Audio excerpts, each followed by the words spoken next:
আজ যাচ্ছি দুই বোনে মিলে একটু ঘুরতে। সেই মতো আমি আমার ট্রেনে উঠে পড়েছি।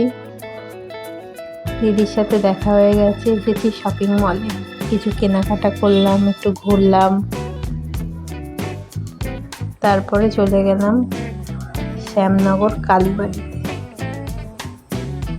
এখানে ভেতর থেকে ভিডিও করা বারণ, তাই বাইরে থেকেই ছবি তুললাম। খুব সুন্দর একটা মন্দির, মুলাজোর কালীবাড়ি।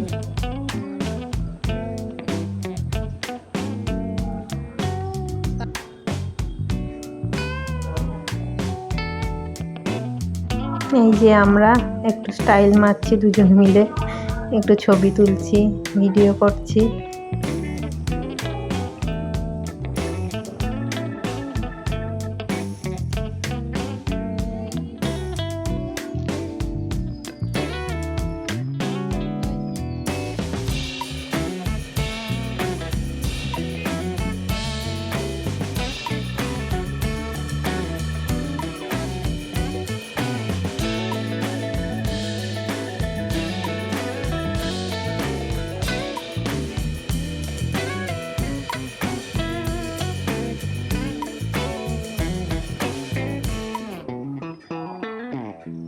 এই যে সারাদিন ঘোরাঘুরি করলাম, কিছু খাওয়া দাওয়া করলাম, বিকেলটা খুব ভালো কাটলো।